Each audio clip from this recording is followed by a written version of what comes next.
അഡിയറസ് പൊന്നമ്മ ബാബു എന്നോട് ചോദിച്ചു ഞാൻ ലിവർ മേടിച്ചെന്നാ കൊതി കൊണ്ട് അടിയെന്ന് പറഞ്ഞോ? നോക്കട്ടെ എന്നൊക്കെ പറഞ്ഞു. കൂടെ ഒരുപാട് സാധനങ്ങൾ ഉണ്ടായിരുന്നു.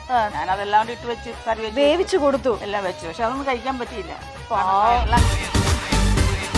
ഇപ്പൊ ഈ 2 ദിവസം മുന്നേ നമ്മുടെ AMMയുടെ ഒരു വിരുന്ന് അടി വെച്ചിരുന്നു അമ്മ. അത് ഞാൻ ഒരിക്കലും സമ്മതിച്ചു തരില്ല. ഇതിനെതിരായ കുറച്ച് ആൾക്കാരും ഇങ്ങനെ പേര് പറയുന്ന AMM. നമ്മുടെ അമ്മേനെ നമ്മളെ AMM എന്നാണ് വിളിക്കുക.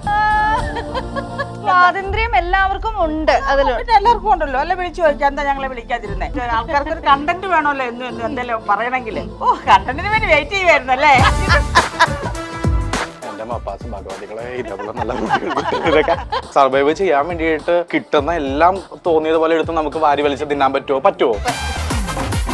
Fantastic elastic and plastic Ponnamma ചേച്ചീസ് ഫിഷ് കറി അടിപൊളി. അതിന് വേണ്ടിയിട്ട് പൊന്നമ്മ ഒഫീഷ്യൽ ബാബു സബ്സ്ക്രൈബ് ചെയ്യൂ, ബെൽ ബട്ടൺ അമർത്തൂ. വാച്ച് കാണാൻ വേണ്ടി ഇങ്ങനെ പിടിക്കുന്നതല്ല, പക്ഷെ കണ്ട സ്ഥിതിക്ക് ചോദിക്കണല്ലോ, ഡയമണ്ട് ആണോ? എന്ത് തോന്നുന്നു?